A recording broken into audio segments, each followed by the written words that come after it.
সম্মানিত দর্শক, আসসালামু আলাইকুম। সবাইকে খামার বাড়ি চ্যানেলের পক্ষ থেকে স্বাগত জানিয়ে শুরু করছি আজকের অনুষ্ঠান। দর্শক, আজকে আমরা আপনাদেরকে নিয়ে এসেছি চুয়াডাঙ্গা জেলার ভূমিহীন পাড়া নামক একটি গ্রামে। তো আমরা এই গ্রামে আসার পরে একটি অদ্ভুত একটি গল্প শুনলাম যে আসলে 11 বছরের একটি বাচ্চা গারল খামার করছে আর কি। তো আসলে কেমন লাগলো যে আসলে 11 বছরের একটা বাচ্চা, এত ছোট একটা বাচ্চা কীভাবে গারলের খামারটা পরিচালনা করে। তো কৌতূহলবশতই আমরা চলে আসলাম এই খামারটা দেখানোর উদ্দেশ্যে।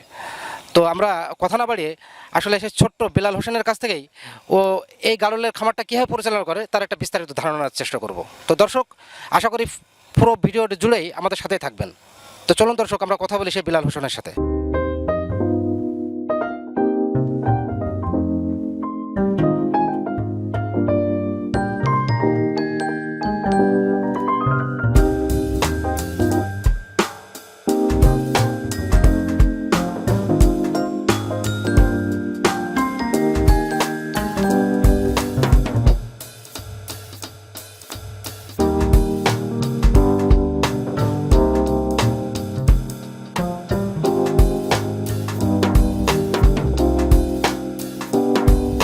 বেলাল, কেমন আছো?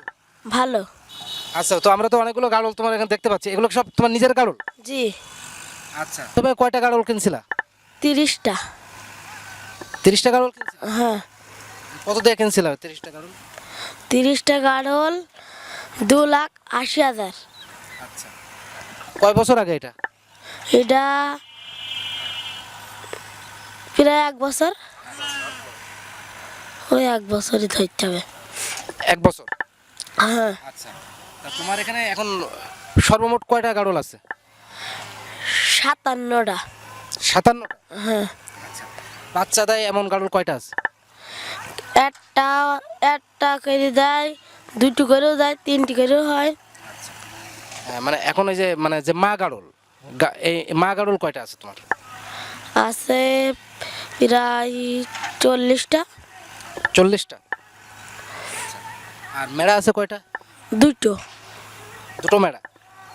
আচ্ছা, আমরা তো একটা মেড়াকে দেখলাম যে মুখে দড়ি বাঁধা, ওটা কিসের জন্য দড়ি বাঁধছো? ওরা মানুষ মারে,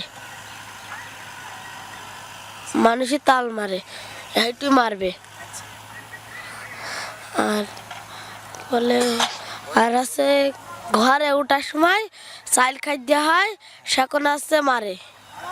সেখন কাউকে এরা মারছে? ও হ্যাঁ, আর মেজাবার মেরেছে।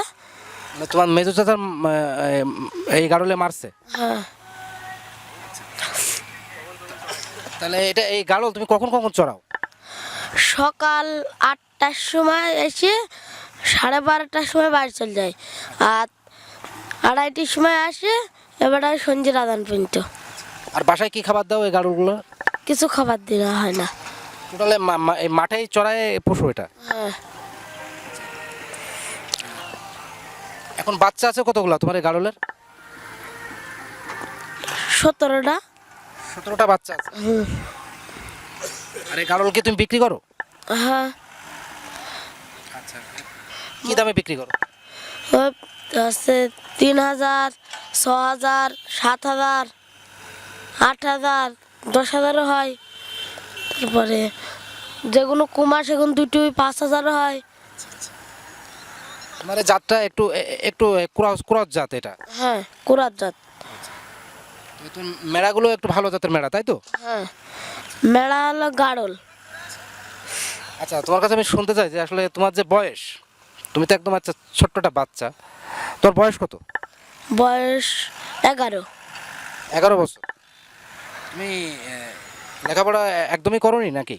না, করেছি ক্লাস 4 পর্যন্ত। ক্লাস 4 পর্যন্ত পড়ছো? হ্যাঁ। তুমি লেখাপড়া ছেড়ে দিলে কেন? আমার ভালো লাগে না। লেখাপড়া করতে ভালো লাগে না? না। আচ্ছা, তারপরে তুমি মনে করলা যে এমন গাড়ল পুষবে? হ্যাঁ। আচ্ছা, তুমি কার এই গাড়ল পোষা দেখে তোমার ভিতরে এরকম ইচ্ছা হলো যে তুমি এরকম গাড়ল পুষবা? ওই হোগল ডেঙ্গার একজনের। কয়টা গাড়ল ছিল না ওই লোকের? 128টা। তখন থেকে তোমার ইচ্ছা হয়েছে যে তুমি গাড়ল পুষবে? তবে তুমি চেষ্টা করো যে আসলে এই গাড়লের পাশাপাশি তুমি লেখাপড়াটা চালায় যাওয়া সম্ভব কিনা, তুমি তারপরেও চেষ্টা করবে, ঠিক আছে? বাড়ি পড়ি তো। লেখাপড়াটা অবশ্যই করবা। লেখাপড়াটা করলে তুমি যে এখন বড় হবা, এখন তুমি ছোট, তুমি বুঝতে পারবা না। তুমি যখন বড় হবা তো তখন দেখবা যে আসলে লেখাপড়া যদি তুমি না করো তখন তুমি তখন বুঝতে পারবা যে কত ভুল, বড় একটা ভুল তুমি করেছো। এখন তোমার বয়স একদমই অল্প, এই জন্য তুমি বুঝতে পারছো না যে আসলে লেখাপড়া না করলে মানে কতটা সমস্যার সম্মুখীন হওয়া লাগে বড় হওয়ার পরে। কেননা শিক্ষা জ্ঞান, শিক্ষাগত যোগ্যতা এটা বড় হওয়ার পরে তুমি বুঝতে পারবা যে এটার কতখানি প্রয়োজন এই যোগ্যতা থাকা। তো তাহলে আমাকে কথা দাও যে তুমি লেখাপড়া আবার করবা। লেখাপড়া করবো বেটা। তাহলে আমাকে কথা দিলা এবং আমার যে দর্শক সবাইকে কথা দিলা যে তুমি লেখাপড়া করবা, ঠিক?